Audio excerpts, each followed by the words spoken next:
രാജ്യത്ത് ഏറ്റവും കൂടുതൽ ലോക്സഭാ മണ്ഡലങ്ങളുള്ള ഉത്തർപ്രദേശിൽ തെരഞ്ഞെടുപ്പ് പ്രചരണം ഏതാണ്ട് അവസാന ഘട്ടത്തിലേക്ക് നീങ്ങിക്കഴിഞ്ഞിരിക്കുകയാണ്.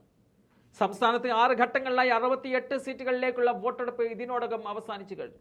ഇനി 7ാം ഘട്ടത്തിൽ ജൂൺ 1-ന് 12 സീറ്റുകളിലേക്കാണ് വോട്ടെടുപ്പ് നടക്കേണ്ടത്. 6ാം ഘട്ടത്തിന്റെ ഭാഗമായി 15 ലോക്സഭാ സീറ്റുകളിലേക്കുള്ള തെരഞ്ഞെടുപ്പ് കഴിഞ്ഞ ദിവസം നടന്നു കഴിഞ്ഞു.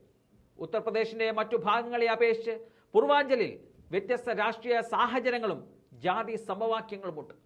2022 നിയമസഭാ തെരഞ്ഞെടുപ്പിൽ പൂർവാഞ്ചലിൽ സമാജ്വാദി പാർട്ടി മികച്ച നേട്ടം കൈവരിച്ചിരുന്നു.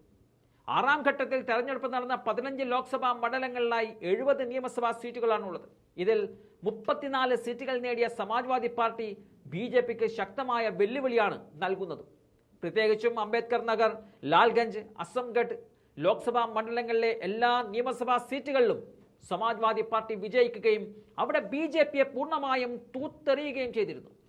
നിയമസഭാ ഫലം നൽകിയ ആവേശത്തിൽ പൂർവാഞ്ചലിലെ ഭൂരിഭാഗം ലോക്സഭാ സീറ്റുകളും നേടിയെടുക്കുവാനുള്ള തീവ്ര ശ്രമത്തിലാണ് ഇന്ത്യ മുന്നണിയുള്ളത്. അസംഗഡിൽ 2019 വൻ ഭൂരിപക്ഷത്തിലാണ് അഖിലേഷ് യാദവ് വിജയിച്ചത്.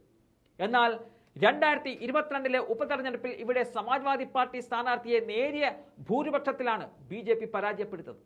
ഇതോടെ തങ്ങളുടെ ശക്തി കേന്ദ്രം ഒരിക്കൽ കൂടി നേടിയെടുക്കുവാനുള്ള തീരുമാനത്തിലാണ് സമാജ്വാദി പാർട്ടി ഉള്ളത്. സമാജ്വാദി പാർട്ടിയുടെ പരമ്പരാഗത വോട്ട് ബാങ്കായ യാദവ മുസ്ലിം വോട്ടുകൾ ഏകീകരിക്കുകയും ദളിത് OBC വോട്ടുകൾ ആകർഷിക്കുകയും ചെയ്താൽ ഇവിടെ വിജയം എളുപ്പമാകുമെന്നാണ് സമാജ്വാദി പാർട്ടിയുടെ കണക്കുകൂട്ടൽ. 2019 ലോക്സഭാ തെരഞ്ഞെടുപ്പിൽ പൂർവാഞ്ചലിൽ BJPക്ക് പ്രതീക്ഷ ഫലം ലഭിച്ചിരുന്നില്ല. സമാജ്വാദി പാർട്ടി BSP സഖ്യം ഇവിടെ BJPക്ക് കടുത്ത മത്സരമാണ് നൽകിയത്. ആ തെരഞ്ഞെടുപ്പിൽ UPയിലാകെ 16 സീറ്റുകൾ മാത്രമായിരുന്നു BJPക്ക് നഷ്ടമായത്. ഇതിൽ 5 സീറ്റുകൾ ഇപ്പോൾ 6ാം ഘട്ടത്തിൽ വോട്ടെടുപ്പ് നടന്ന 15 സീറ്റുകളിലാണ് ഉള്ളത്. ഇത്തവണ പൂർവാഞ്ചലിൽ ശക്തി കാണിക്കുവാനാണ് BJP ശ്രമിക്കുന്നത്. ഇവിടെ വിജയം നിർണ്ണയിക്കുന്ന OBC വോട്ടുകളിലാണ് BJP പ്രതീക്ഷ അർപ്പിക്കുന്നത്.